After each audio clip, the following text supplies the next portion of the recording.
আসসালামু আলাইকুম ওয়া রাহমাতুল্লাহি ওয়া বারাকাতুহু। পরিপূর্ণরূপে ওযু করার ফজিলত এবং তার গুরুত্ব সম্পর্কে আমি কিছু হাদিসের অনুবাদ পেশ করছি। বিসমিল্লাহির রহমানির রহিম।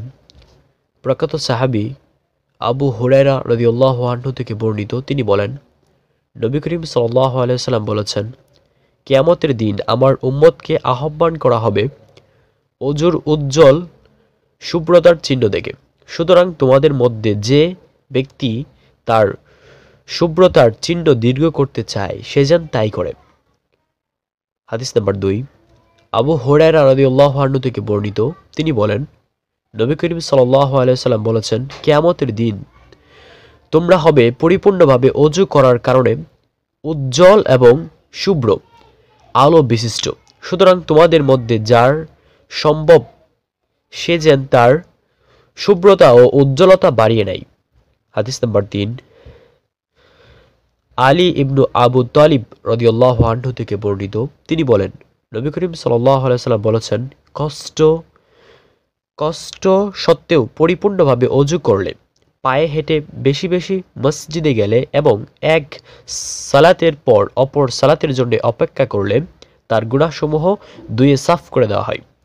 হাদিস নাম্বার 4, সাওবান রাদিয়াল্লাহু আনহু থেকে বর্ণিত, তিনি বলেন, নবী করিম সাল্লাল্লাহু আলাইহি ওয়াসাল্লাম বলেছেন, তোমরা যথাযথভাবে দ্বীনের উপর অবিচল থাকবে, তবে কখনোই তোমরা তা যথাযথভাবে করতে পারবে না।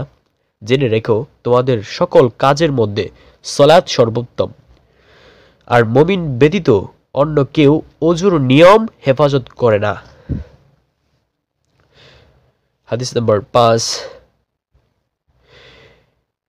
আবু হুরায়রা রাদিয়াল্লাহু আনহু থেকে বর্ণিত, তিনি বলেন, আমি আমার বন্ধু রাসূল সাল্লাল্লাহু আলাইহি ওয়াসাল্লামকে বলতে শুনেছি যে মুমিনদের অলংকার সে পর্যন্ত পৌঁছে যে পর্যন্ত ওযুর পানি পৌঁছে।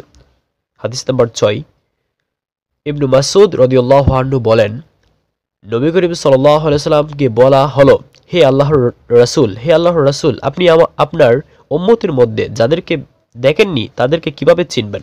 তিনি বললেন, ওযুর স্থানগুলো উজ্জ্বল সাদা কালো দাগ বিশিষ্ট হবে। সুবহানাল্লাহ।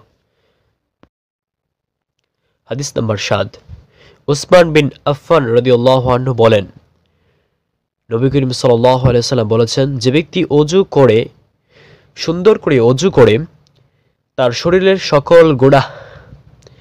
শরীরের সকল গুনাহসমূহ বেরিয়ে যায়, এমনকি তার নাকের নিচের গুনাহসমূহও বেরিয়ে যায়। হাদিস নাম্বার 8,